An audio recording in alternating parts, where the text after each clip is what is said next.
The Favorite Son. God called upon Jacob to go to Bethel, which is in the land of Canaan. When they got to Bethel, Jacob and the others built an altar. Jacob poured oil over it to thank God for all that God had done. Rachel was carrying her second child, and she was very weary. When the baby was born, Rachel became sick and died. Jacob named the baby boy Benjamin. Jacob had 12 sons, but he favored Joseph, Rachel's firstborn. He showed his love for Joseph in many ways. Once he gave him a beautiful coat made up of many colors. Joseph's brothers were jealous of him. The more special treatment he got, the more they hated him. Joseph had told them stories of a dream he had one night. He said they were out in the fields harvesting the grain. The crops were bundled up in sheaves, and the brothers' sheaves began to bow to Joseph's sheaves. That really made the brothers angry. "Do you now think you will reign over us?" they asked. But Joseph had another dream. In it, he dreamed that the sun, moon, and 11 stars all bowed to him. His father heard about this dream and was very troubled by it. "Does this mean that I and my wife and all your brothers must bow down before you?" Joseph's brothers had gone out into the fields to feed Jacob's animals. They had been gone for some time, and Jacob asked Joseph to go find them. The brothers saw Joseph coming toward them. "Here comes Joseph the dreamer," they said. "Let's kill him and throw him in a pit. We can say a beast ate him up. No one will ever know. We'll see what happens to his big dreams then." Reuben was Joseph's oldest brother. He knew it was wrong to kill the boy. He thought of a way to keep Joseph safe from the others. "We shouldn't kill him," he said. "Let's just drop him down that dried-up well and scare him." Joseph came closer. He was wearing the beautiful coat his father had given him. The brothers grabbed him and ripped it off. They dropped Joseph down into the dark well. The brothers did not feel bad about harming their little brother. They sat down with their lunches and began to eat as if nothing had happened. The brothers noticed a group of camels in the distance. When the caravan got closer, they could tell it was a group of traders on their way to Egypt. Judah suggested to sell Joseph to those men. The brothers agreed. They dragged Joseph out of the pit and sold him as a slave for 20 silver pieces. Reuben was not with the others. It was too late to save Joseph when he got back, though. "What will we tell our father now?" asked Reuben. One of the brothers picked up Joseph's coat of many colors. They poured goat's blood over it to make it look like Joseph had been attacked and killed by a wild beast. When they showed the coat to Jacob, he knew that his favorite son must be dead. "I will mourn for him until I too am dead," he said. Jacob wept for Joseph, and the other children could do nothing to comfort him. Joseph was sold to a man in Egypt named Potiphar. He was head of the guards who protected Pharaoh, king of Egypt. Joseph's master came to trust and like him very much because Joseph was a hard worker. Potiphar's wife became very fond of Joseph too. She tried to lure Joseph but was refused. That made the woman very angry. She lied to her husband about what had happened to make it look like Joseph had chased after her. Potiphar believed his wife's tale and had Joseph put into prison. Even though he was locked away for something he didn't do, Joseph didn't turn away from God. and God stayed by Joseph's side through everything that happened to him. Dreams. Joseph became the favorite of the jailer. He gave Joseph the job of looking after the other prisoners. 2 new prisoners arrived one day. One was the king's baker, and the other was one of his butlers. The jailer told Joseph to take special care of these 2, so every morning he came to their cell to make sure they were all right. One morning, they told Joseph they had both had strange dreams the night before. Joseph said if they tell the dreams, he could help them. The butler, who was in charge of serving the king his wine, had dreamed of pressing grapes into the king's cup. Joseph told him that meant that he would be set free to go back to his job. The baker told of 3 white baskets full of bread. He dreamed that birds flew down and ate the bread before he could give it to Pharaoh. 3 days from now, the king will order you to be killed, Joseph told the baker. 3 days later, everything happened as Joseph had said. Joseph stayed in prison for 2 more years after the butler was set free. Then, Pharaoh awoke one night from a very mysterious dream. He gathered the wisest men of the country together, but no one could tell him what the dream meant.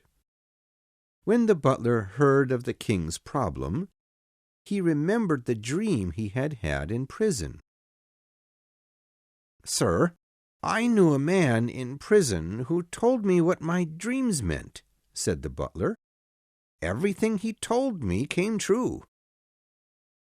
The king had Joseph brought before him. "Is it true that you can tell me what my dreams mean?" asked the king. "I can't do it myself," said Joseph, "but God will help me." The king told Joseph he had dreamed that he saw 7 fat cows standing near the river. 7 skinny cows came by and ate the fat ones. Then he saw 7 ripe ears of corn on a stalk. 7 sickly ears began to grow on the same stalk and ate up the good ears. "God is warning you about a great famine," said Joseph. 7 years of good crops will be followed by 7 years when the crops won't grow and your people will go hungry. Joseph's plan. The king was very upset by what Joseph had told him. He did not want the people of Egypt to starve during the 7 years of famine. "If the king will do these things," said Joseph, "then the people can be saved." Pharaoh listened closely to what Joseph told him. "You must first find a wise man to be in charge of the crops during the 7 good years. He can see that plenty of food is stored away. Then, when the bad times come, he can see that the people get plenty to eat." "No one could be better for that job than you," the king said to Joseph. "After all, you are the one God chose to bring us this message." Joseph went to work for Pharaoh. He spent the first 7 years traveling around the countryside in his chariot, making sure the grain was harvested and put away in the king's storehouses. The next 7 years brought a great famine, as Joseph had said. The people of Egypt cried out to their king for help. "Go see Joseph," the king told them, "and do whatever he tells you." Jacob, Joseph's father, heard of the great stores of grain in Egypt. He sent Joseph's brothers to buy some of it for their family. They made the long journey from Canaan to Egypt. When they got there, they were told that the governor of the city was in charge of the grain. So they came to the governor, Joseph. "We have come from Canaan to buy food for our families," they said. "No, you have come only as spies to see how bad things are in Egypt," Joseph said. "That is not true," they said. "We are brothers. There were 12 of us, but one is gone, and the other is with our father."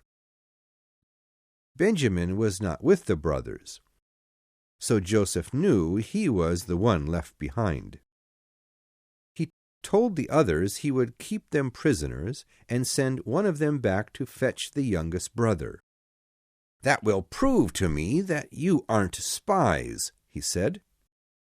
The brothers stayed in prison for 3 days. Joseph came to speak with them again. This time he had another plan. "Let one of your brothers stay here," he said. "The rest of you carry corn back to your home. But if you want to be safe, bring the youngest brother back to me so I'll know you are really telling the truth." They began to talk to each other in their native language, Hebrew, thinking that Joseph would not be able to understand them. "It is a terrible thing that we did to our brother Joseph. Now we are being punished for it," they said. Reuben said to them, "Didn't I tell you that we should not hurt the boy? You didn't listen to me, and now we must pay for what we've done to him." Joseph turned his back and wept when he heard what his brothers said about him. Then he sent all but his brother Simeon back to Canaan. Back to Egypt. The food the brothers had brought back with them did not last long. The famine grew worse, and Jacob told his sons they must go back to Egypt to buy more. "We have already told you," said Judah. "The governor will not let us come back to the city unless we bring Benjamin." Judah promised to take care of Benjamin and guard him with his life, so Jacob finally gave in. Joseph had returned the money that the brothers had brought to pay for the grain the last time, and Jacob told them they must take extra money to pay him back. When the brothers reached Joseph's house, he invited them in for a meal. "Is this the brother you call Benjamin?" he asked. Benjamin walked toward his brother. But Joseph had to leave the room because he was so overcome with affection for his little brother that he was about to weep. Then Joseph made the brothers sit in a row according to their ages, and they were surprised at that. When he sent food to their table, Joseph made sure Benjamin's plate had the most of all. The next morning Joseph ordered the brothers' sacks to be filled with grain for their journey home. Once again he returned all their money to them. But this time Joseph asked the servants to do something unusual. "Put my silver cup in the sack of the youngest brother," he told them. After the brothers had journeyed outside the city, Joseph sent a servant to go after them. "Which one of you has stolen my master's cup?" shouted the servant when he had reached them. "We have taken nothing," they said. "Look, we have even returned the money that was sent back in our sacks. If you find one of us has the cup, kill him and take the rest of us as slaves."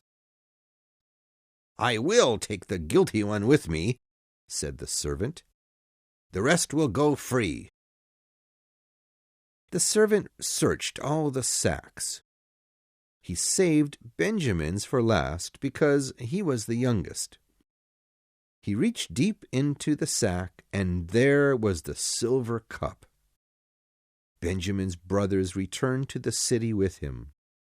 Judah fell down before Joseph and begged his forgiveness. "Our father will die if we don't bring Benjamin back," he said. Send him and keep me instead." Judah continued to plead with Joseph until Joseph could stand it no longer. He sent the servants out of the room. Then he spoke to his brothers in their native language. "I am Joseph," he cried. "I am the brother you sold as a slave." Joseph told his brothers not to feel guilty about what they had done to him. "God sent me here to help people stay alive during the famine. It will last 5 more years, but I will care for you and make sure you do not go hungry." The Pharaoh told Joseph to send word for all his family to come to Egypt and settle there. Joseph sent his brothers back to Canaan loaded with gifts. He couldn't wait for them to tell his father the good news. Jacob almost fainted when he heard that Joseph was alive.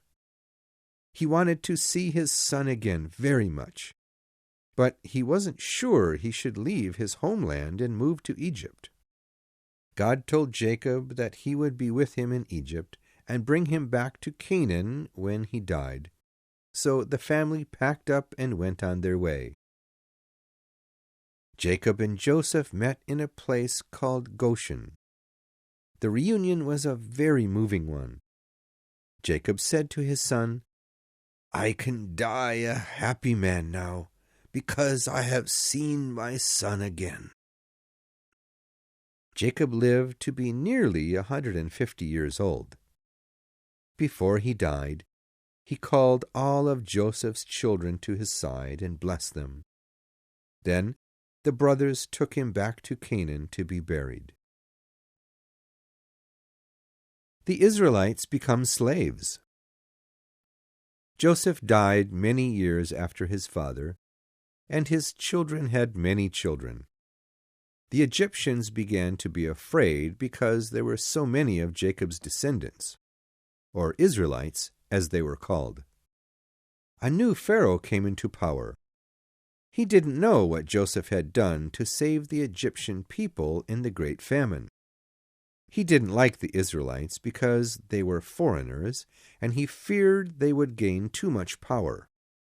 Though treated cruelly, the number of the Israelites grew.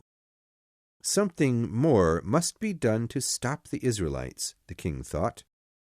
The king called all the midwives together and spoke to them. "If you go to the house of an Israelite, and a son is born, you must be sure that he dies." The midwives were good women who feared God. They told the king that the Israelite women did not need their help. Then the king became very angry. He told the people that every baby boy born to the Israelites must be found and thrown into the Nile River. Not long after the king put his cruel law into effect, a baby boy was born to the family of Levi. The mother could not bear to see her baby hurt, so she hid him for as long as she could. As the baby grew older, his mother planned how to save her child. She made a small boat from reeds and tar. She laid her baby in it and sent the baby's sister, Miriam, with him down to the river. Miriam set the little boat afloat and sat down in the bushes to watch. Nearby, a group of women had come down to the water to bathe. One of these women was the Pharaoh's daughter. She saw the boat floating along and sent one of her servants after it. "This must be an Israelite child," said the princess. The little boy began to cry, so she picked him up and held him. Then Miriam walked out of the bushes to speak to the princess. "Would you like one of the women to nurse the child till he is older?" she asked. The princess agreed, and Miriam ran to get her mother.